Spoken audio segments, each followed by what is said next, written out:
Perdón, hermanos, hoy voy a estar en esta parte. Voy a invitarles que tengamos una palabra de oración. Oremos. Te alabamos, Padre Celestial, por esta mañana fresca que tú nos regalas y en la cual podemos juntos abrir tu santa palabra para leer y escuchar lo que tú tienes preparado para cada uno de nosotros, y ayudes así a nuestro crecimiento espiritual. Nuestra meta, Señor, es llegar a la estatura del varón perfecto, por lo cual, Señor, seguimos pidiendo que aquello que no sabemos, aquello que no conocemos, nos lo reveles tú y nos los enseñes tú como nuestro divino Maestro. En tu nombre lo pedimos. Amén. Tomen su asiento. Nuestro tema el día de hoy es salvando a tu hermano. Y el texto de hoy nos habla acerca de la corrección fraterna. Y la salvación tiene una responsabilidad con el otro. En nuestros tiempos hemos hablado mucho de la salvación personal, y a veces lo manejamos de esa manera dentro de nuestras iglesias y decimos, es que tu salvación es personal. Y esto pareciera ser que da la connotación de lo único que hay que hacer es solamente preocuparme por mí y no por el otro. Pero en esta ocasión el Señor nos invita a que también tomemos esta responsabilidad con nuestro hermano. Por eso decimos que tiene esta responsabilidad con el otro, y ahorita lo vamos a ir desarrollando. La fe la vivimos en el seno de una comunidad, por eso somos responsables de la vida del hermano. Ya Pablo decía que nosotros todos somos el cuerpo de Cristo, y creo que esta forma metafórica en que el apóstol Pablo nos compara como cuerpo de Cristo enseña muy bien la responsabilidad que tenemos el uno del otro. Porque dice Pablo, la mano no le puede decir al pie no te necesito, o la cabeza al pie. Todos nuestros miembros se necesitan mutuamente. Y bueno, y de esta manera dice, está conformado nuestro cuerpo. Así cada uno de nosotros. Cada uno de nosotros juega un papel importante dentro del cuerpo de Cristo, es decir, dentro de su iglesia. Entonces, por lo tanto, cada uno de nosotros también es responsable de cuidar cada miembro del cuerpo. Por eso creo que esa siempre ha sido nuestra preocupación a la hora de la salud de nuestro cuerpo. Dice, si un miembro se duele, también se duele todo el cuerpo. Entonces, de esta manera nos sigue enseñando que finalmente somos la iglesia de Cristo, el cuerpo de Cristo. Vamos a continuar. El profeta Ezequiel se presenta como el vigilante del pueblo de Dios. Esta es su misión, porque está atento a lo que pasa, cuidando lo que Dios le ha encargado como atalaya. Anteriormente, los que vigilaban se ponían sobre todo en la parte alta. Esa era una torre que estaba construida en la muralla, o también en las partes altas donde ellos pudieran ver que no hubiese algún peligro para el pueblo, y era su responsabilidad de avisar de qué venía o qué había. Y bueno, y de esta manera el profeta se siente responsable del pueblo, y lo dice así, ¿no? que él tenía que decirle al pueblo cuál era el peligro de su pecado. Y creo que a veces a nosotros como iglesia se nos olvida que esa también es nuestra responsabilidad. El Señor nos sigue preguntando: ¿y dónde está tu hermano? ¿Qué ha sido de tu hermano? Y a veces creo que nos gustaría también responder como aquel: ¿acaso soy guarda de mi hermano? ¿Acaso soy responsable? Y Dios diría: sí, porque si tu hermano no vino hoy, nos toca a todos quizás echarle una llamadita, un mensajito, una visitada. Y esta era la parte que el profeta sentía, su responsabilidad de cuidar del pueblo de Dios. Y bueno, esta es la parte creo que también a la iglesia le toca. El vigilante, el centinela, está pendiente de los peligros que acechan al pueblo. Y bueno, esta es la parte que sentía el profeta, muy en sus entrañas, muy en la forma también de hacer las cosas. Esto nos menciona acerca de los conflictos que había en la comunidad de Mateo.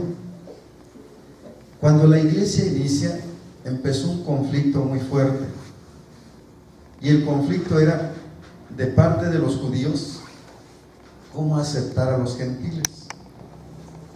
Si ellos se consideraban el pueblo de Dios, entonces ¿por qué aceptar a los gentiles? Y Pablo, si ustedes ven todo Romanos, y si ven también sus cartas, está tratando de conciliar la relación entre uno y otro y decirles: miren, es que la gracia de nuestro Señor Jesucristo sí es para el pueblo escogido, pero también ahora se tiene que dar hacia los gentiles. Y de esta manera también, por lo tanto, había problemas dentro de la iglesia. Y yo les comento siempre a las iglesias donde voy: a estas alturas, yo inicié muy joven dentro de la iglesia metodista. A estas alturas, 30 años dentro de la iglesia metodista, yo les digo: hermanos, no he encontrado la iglesia perfecta. Y no hemos encontrado la iglesia perfecta, ni la vamos a encontrar, porque nosotros como seres humanos somos complejos. Imagínense, para ponernos de acuerdo todos, y esto lo experimentamos cada vez que tenemos junta de administradores, cada vez que tenemos conferencia de iglesia, pero yo creo que dentro de esta situación es donde precisamente las palabras de Mateo, las palabras del apóstol Pablo y las palabras de los profetas nos invitan precisamente a vernos con amor. Yo he dicho que a mí me agrada mucho esta parte que menciona San Agustín. San Agustín dice: en lo esencial, unidad; en lo no esencial, libertad; pero en todo, amor. Y cuando dice que en lo esencial, unidad, hay muchas cosas que nos unen, hermanos. Hay muchas cosas que nos unen. Yo siempre creo que son más las cosas que nos unen que las que nos desunen. Y nosotros somos los que tenemos que revisar aquellas que nos unen como iglesia. Y nosotros somos la iglesia de Dios en este lugar. Y por lo tanto nos tenemos que comportar como tal. Dice esta parte: el texto pretende enfrentar y resolver el problema de los conflictos comunitarios, el pecado no es solamente de orden individual o moral. Aquí se trata de faltas graves en contra de la comunidad. El evangelista pretende señalar dos cosas importantes. No se trata de caer en una permisividad total que conduzca al caos comunitario. Esta primera parte está hablando que dentro de la iglesia debe de haber un orden, una disciplina, porque a todos, hermanos, Dios nos ha llamado para tener una forma de comportamiento. Y yo tengo una responsabilidad delante de ustedes. En la semana me fue a visitar un ex congregante de Iztacalco y bueno, fue a platicarnos un poco de lo que está viviendo y platicamos acerca de las formas en las que nosotros pues nos comportamos como personas, como pastores también. Y yo le decía, nosotros tenemos una responsabilidad, como pastores, nosotros tenemos una responsabilidad delante de la iglesia. Y yo le decía, mira, yo siento tal responsabilidad que yo trato de cuidar a mi familia. El hecho yo trato con mi esposa de ser lo justo, lo honesto, con mis hijos de cuidarlos, de apoyarlos, de ayudarlos, porque yo también de que estén involucrados en la iglesia, porque yo sé que en la medida que yo dé un ejemplo a la congregación, también ellos van a ver este compromiso que yo tengo. Y yo creo que esa es la correspondencia entre unos y otros, de que juntos vayamos construyendo el reino de Dios. Y por eso decíamos, el hecho de que tengamos formas de comportarnos, a veces unas de forma ya claras, otras de forma intrínseca, es decir, que ya damos de hecho de que así debemos de ser. Bueno, esto porque como comunidad lo hemos ya dicho y hecho por toda la vida de nuestra iglesia. El decir 129 años, eso quiere decir que nuestros abuelos ya nos dejaron muchas enseñanzas, nuestros padres otras tantas. Entonces esto es lo que nosotros venimos viviendo, lo que nosotros venimos también enseñando, así como el pueblo judío le decía o más bien Moisés le decía al pueblo judío, esto le has de enseñar a tus hijos y a los hijos de tus hijos.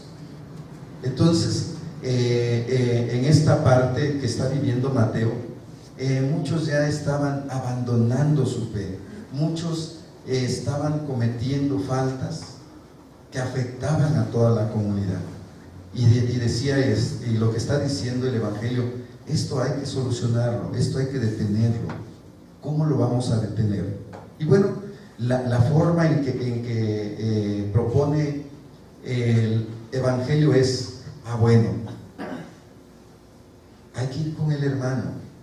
Si el hermano ha entrado en una falta, hay que ir y tratar el asunto, de tal manera que esto no se relaje, donde digamos, una ocasión alguien dijo que nosotros éramos metodistas porque le metíamos a todo. Y bueno, fue algo que bueno, yo tuve que corregir y dije, no, o sea, nosotros somos metodistas de acuerdo al concepto de Wesley, porque amamos a Dios con todo nuestro corazón, con toda nuestra alma, con todas nuestras fuerzas, y a nuestro prójimo como a nosotros mismos. Por eso somos metodistas, o por eso somos cristianos. Porque para Wesley decía, el ser metodista es ser cristiano, o sea, no hay diferencia. Solamente que bueno, este fue el apodo que les pusieron en su momento y dijeron, esos son metodistas, ¿no? Y la gente se imagina, dice, ellos son metodistas porque le meten a todo. Yo espero que no estén hablando de algo verdadero de nosotros, ¿no? Entonces, de esta manera, estamos en esta parte, no todo está permitido. Como diría Pablo, pareciera ser que todo está permitido, pero no todo conviene. Y es ahí donde tenemos que aprender esto. Dice, pero tampoco se trata de un rigorismo tal que nadie pueda fallar o equivocarse. Pablo, Wesley trabajan muy bien esto y dicen, miren, a la hora de, bueno, es lo que está diciendo el texto, a la hora de corregir a tu hermano, no seas tan duro.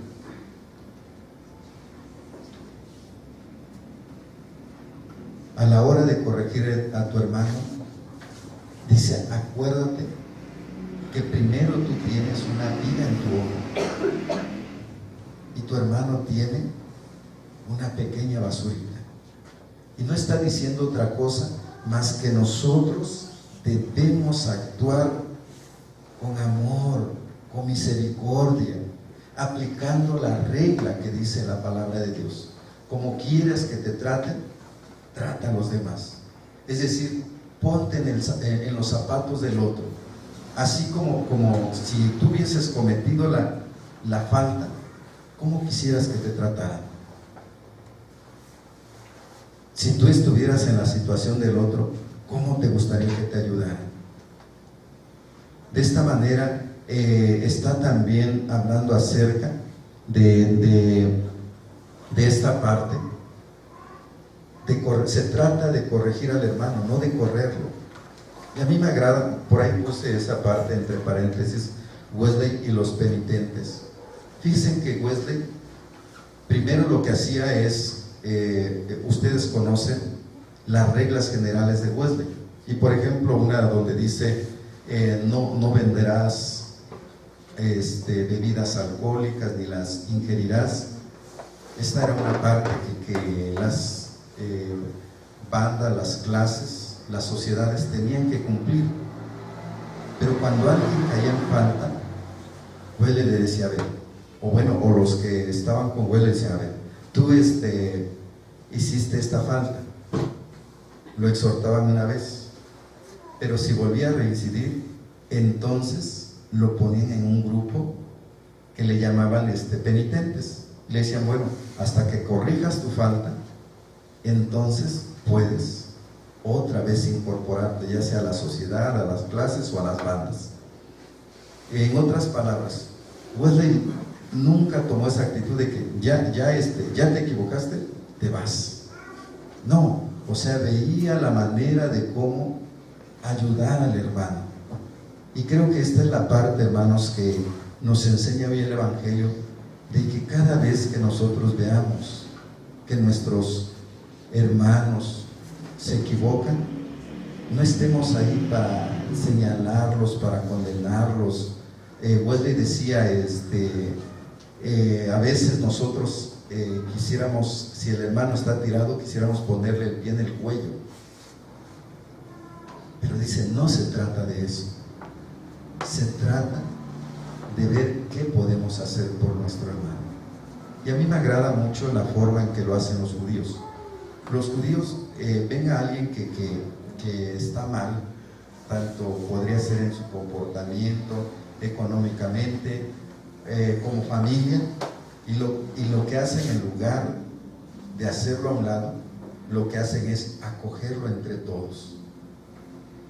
Y yo creo que esta debería también ser una actitud dentro de nosotros. Si vemos que alguien está mal, bueno, vamos a acercarnos y decirle, a ver, ¿qué es lo que necesitas?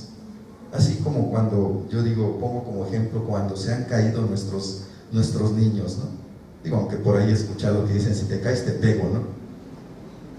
Pero yo creo que ya en el amor de nuestros hijos, si alguien se cae, vamos corriendo, lo levantamos y lo abrazamos, lo consolamos primero.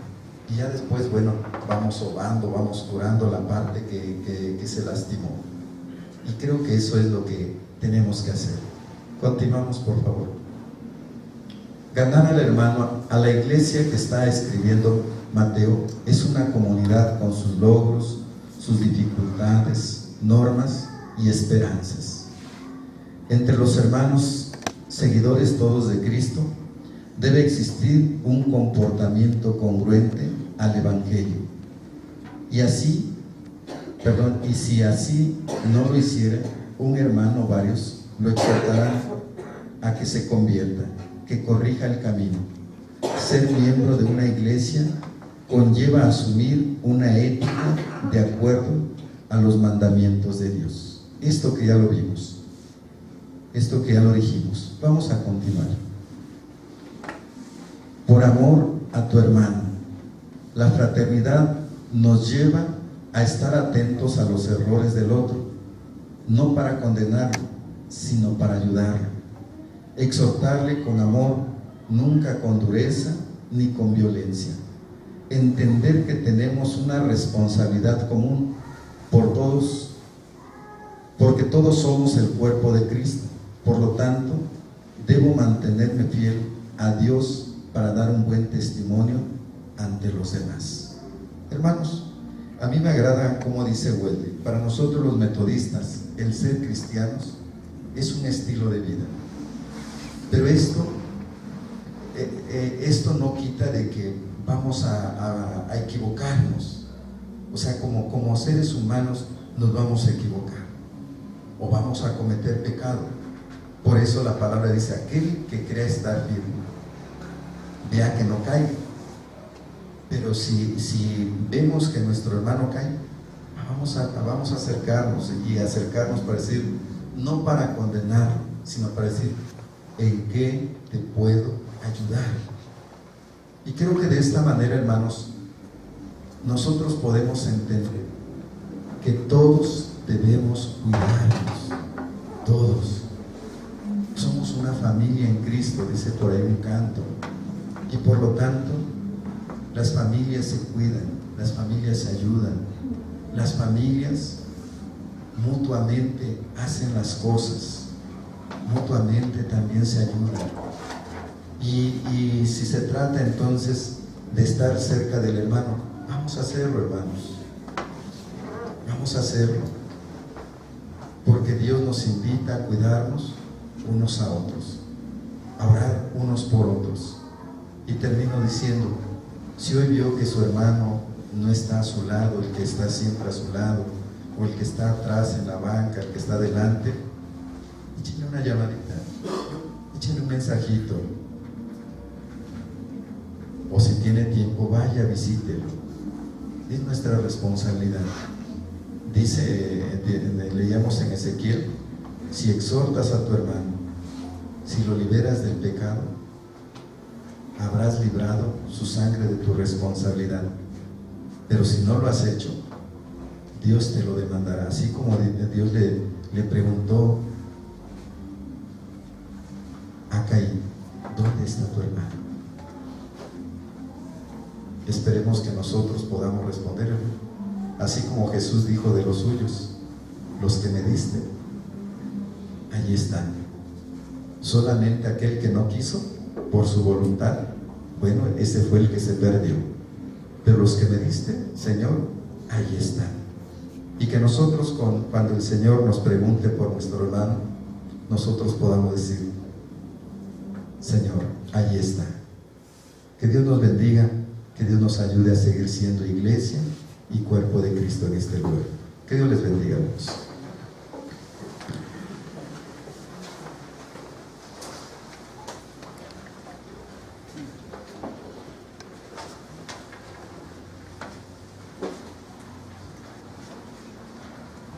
Puestos de pie, hermanos, tengamos nuestra lectura de afirmación.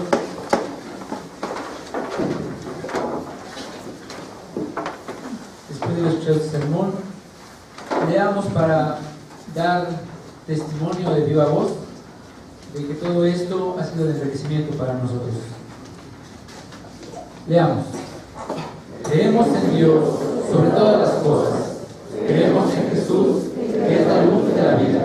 Creemos que Jesús murió y en su gesto de dar la vida por nosotros y su posterior victoria sobre la muerte nos marcan el camino que cambia y transforma al ser humano y al mundo. Cada vez que nuestra conducta se asocia a la suya, a Él. Cada vez que hacemos sonreír al prójimo, contemplamos la resurrección. Cada vez que perdonamos, resucitamos. Porque perdonar equivale a posibilitar el nacimiento de una nueva manera de vivir, tanto en las personas como en la sociedad. Creemos en el ser humano, a pesar de que muchos nos decepcionan y de que nosotros mismos decepcionamos a los demás. Con la fuerza y dinamismo de la resurrección de Cristo, esperamos